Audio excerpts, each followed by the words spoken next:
An army's strength lies not in numbers of men,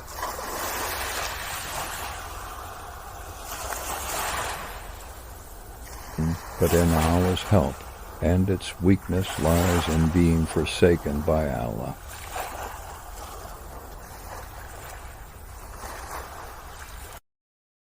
The year is 630 for AD. The scorching Syrian sun beats down on a vast battlefield. Two armies clash in a whirlwind of sand and steel. On one side, the well-equipped Byzantine forces, a seasoned Roman legion, stand firm. Opposing them is a ragtag Muslim army, vastly outnumbered and seemingly outmatched. But leading the Muslim charge is a man of legend, a warrior whose name strikes fear in the hearts of his enemies, Khalid Ibn Al Walid. With a thunderous battle cry, Khalid, a whirlwind of steel clad in gleaming armor, cuts through the enemy ranks. His tactical brilliance is on full display. He utilizes feigned retreats, flanking maneuvers, and a masterful understanding of the terrain to turn the tide of battle.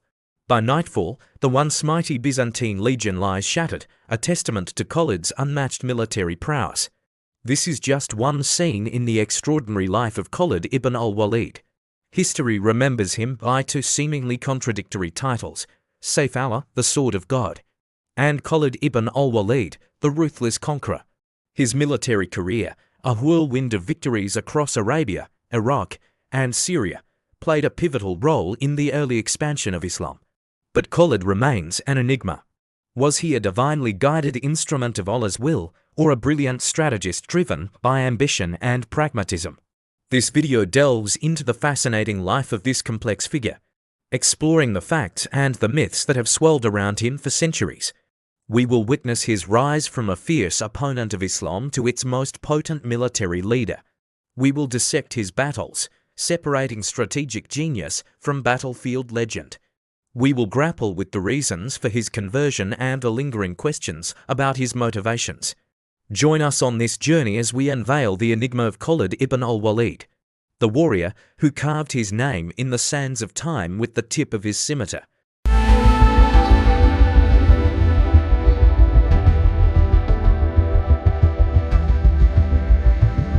Khalid ibn al Walid emerged from the crucible of the Arabian desert, forged in a society that revered warriors and horsemen. Born into the illustrious Quraysh tribe, renowned for their leadership and mastery of horsemanship, Khalid's destiny seemed intertwined with the clash of steel and the thunder of hooves. His youth was steeped in the martial traditions of the desert. Imagine a young Khalid, barely a teenager, mastering the art of camel riding, wielding a scimitar with deadly precision, and navigating the unforgiving desert landscape. His prowess on the battlefield was legendary even before he encountered the nascent Muslim community led by Prophet Muhammad. However, the early part of Khalid's story is one of fierce opposition to Islam. He stood shoulder to shoulder with the Quraysh elite, determined to crush the new faith. At the Battle of Uhud in 625, Khalid's strategic brilliance shone through. He commanded the Meccan right flank, exploiting a gap in the Muslim line, to inflict heavy casualties and nearly turning the tide of the battle. History paints a fascinating picture of Khalid's tactical genius at Uhud. Imagine him, a whirlwind of steel and fury, leading a cavalry charge that swept through the Muslim line. He recognized a critical vulnerability: the Muslims' overzealous pursuit of spoils after initial success. Seizing this opportunity, Khalid launched a devastating counterattack, sending the Muslim army reeling. Despite this early victory against the Muslims, a question mark hangs over Khalid's motivations. Was he driven solely by tribal loyalty and a desire to preserve the Quraysh way of life? Or was there a flicker of doubt about the established order, a nascent respect for the burgeoning Muslim movement? Just a few years later, in 627 or 629, the unthinkable happened. Khalid converted to Islam. This dramatic shift remains shrouded in some mystery. Here are some possible explanations, perhaps after witnessing the resilience and growing power of the Muslim community, Khalid was genuinely convinced by the message of Islam. He may have seen the Prophet Muhammad as a divinely inspired leader, and embraced the new faith with the same zeal he displayed on the battlefield. Another possibility is that Khalid, a shrewd judge of power dynamics, recognized the inevitable triumph of Islam. Converting may have been a pragmatic decision, a way to align himself with the winning side. Islamic tradition whispers of a more mystical explanation. Some accounts suggest that Khalid had a dream or a vision that convinced him of the truth of Islam. Whatever the reason for his conversion, one thing is certain: it marked a turning point not just in his life, but also in the history of Islam. Khalid, the formidable opponent, became a champion of the faith, his military genius now serving the cause of Islam. This section has only scratched the surface of Khalid's early life and conversion. As we delve deeper, we will explore the impact of his conversion on the Muslim community and witness the rise of the Sword of God.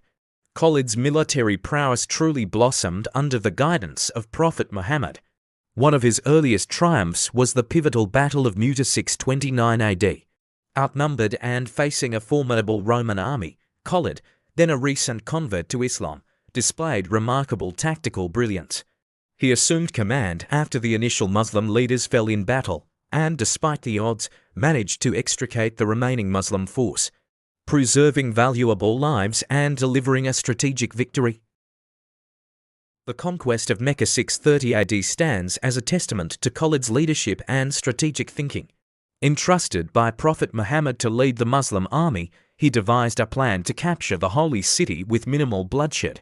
His masterful use of diverse routes and surprise attacks effectively neutralized Meccan defenses, leading to a bloodless victory.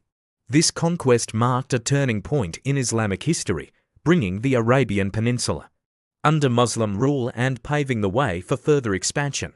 Following the Prophet's death, Arabia faced a period of unrest. Tribes, once united under the banner of Islam, threatened to break away. Enter Khalid Ibn Al Walid, tasked by the first Caliph, Abu Bakr, with quelling these rebellions. Khalid embarked on a series of lightning-fast campaigns known as the Ridda Wars.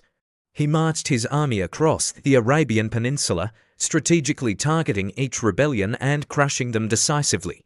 The battles of Buzaka and Aqaba showcased his tactical brilliance, swift flanking maneuvers and ruthless efficiency in dismantling rebel forces. By 633 AD, Arabia was firmly under Muslim control, a testament to Khalid's leadership and paving the way for further conquests.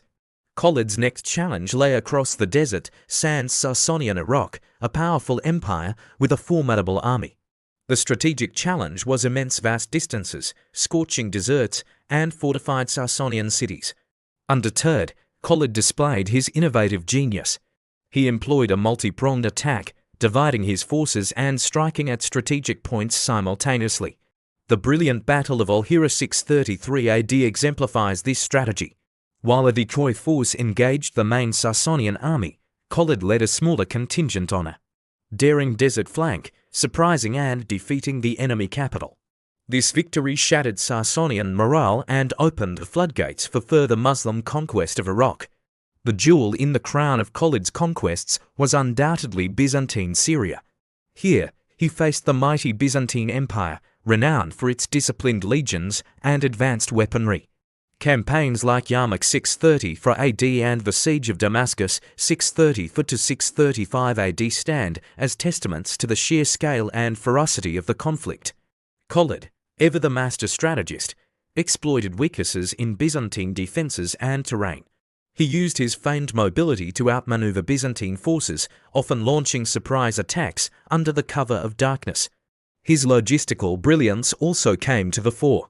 He meticulously planned supply routes for his vast armies, ensuring they remained well-equipped throughout the grueling campaigns. Khalid's genius extended beyond battlefield tactics. He mastered the art of logistical planning, a crucial but often overlooked aspect of warfare. He ensured his armies traversed vast, unforgiving deserts with minimal losses.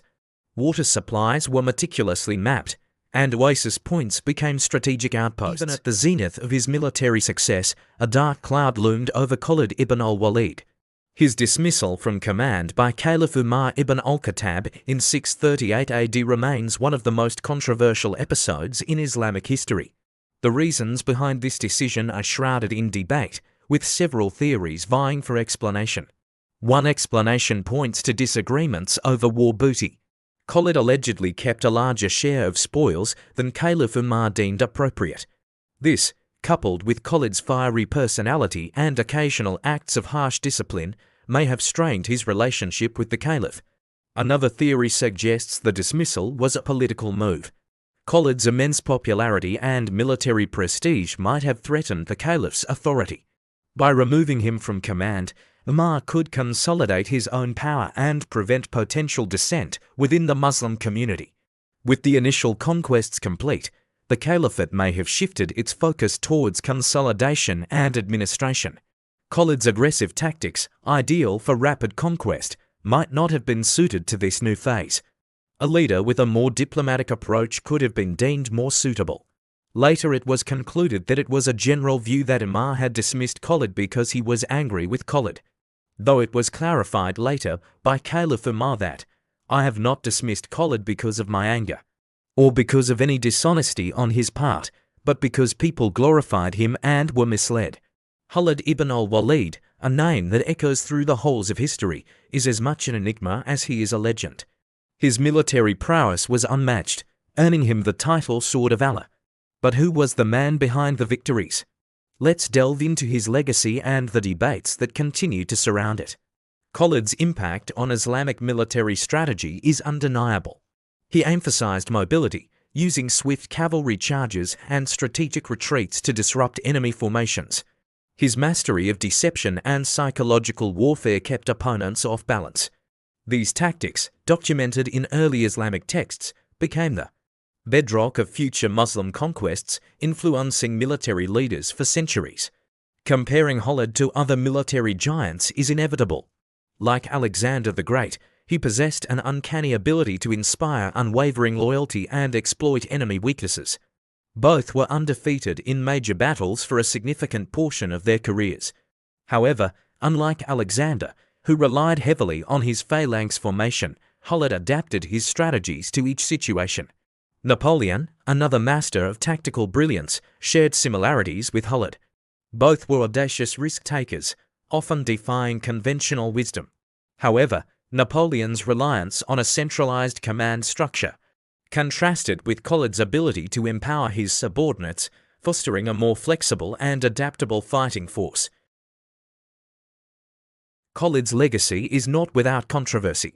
His victories often came at a bloody cost, leading some to portray him as a ruthless conqueror. However, the brutality of warfare was a norm of the time, and his strategic acumen minimized overall casualties. Additionally, some criticize his conversion to Islam after initial opposition to the Prophet Muhammad. They view this as an opportunistic move rather than a genuine embrace of faith. Conversely, it is a testament to the power of Islam's message, even on its fiercest opponents. The enigmatic Khalid Ibn Al Walid, a life forged in war and faith. Khalid Ibn Al Walid wasn't born a hero. He was forged in the crucible of war. Initially a fierce opponent of Islam, he inflicted heavy losses on the early Muslim community. But a dramatic conversion transformed him into the Prophet Muhammad's most formidable military leader, earning him the awe-inspiring title Sword of Allah. Victories followed like desert sandstorms. From the strategic brilliance of encircling Byzantine forces at the Battle of Yarmouk, to the daring night raid that captured Mecca, Khalid's tactical genius baffled and overwhelmed his enemies. His leadership inspired unwavering loyalty, and his ability to adapt to any situation made him a nearly invincible force. Yet, enigma shrouds Khalid as much as glory. His conversion to Islam, some argue, reeks of political expediency rather than genuine faith. The ruthlessness that secured his victories leaves a bitter taste for some, raising questions about the morality of his methods. Khalid's legacy is a tapestry woven with threads of brilliance, brutality, and unwavering faith. His influence on Islamic military strategy remains unparalleled, his tactics a blueprint for future Muslim conquerors. He stands shoulder to shoulder with history's greatest commanders. Alexander the Great, Napoleon, his name a testament to battlefield prowess. But the complexities of his character linger. Was he a ruthless pragmatist who happened to wield his sword for Islam? Or was he a true believer, a general divinely guided to spread the faith, even if it meant bloodshed? We'll leave that up to you to decide. Perhaps the most intriguing aspect of Khalid Ibn Al Walid is the unanswered question: was he truly the sword of God, an instrument of divine will, or was he something more, a brilliant general, a flawed convert, a man shaped by the brutal realities of his time? The answer, like the dessert wines that sculpted his life, may forever remain elusive. Thank you for watching this episode of The History Guy. Don't forget to like, share and subscribe. Until next time.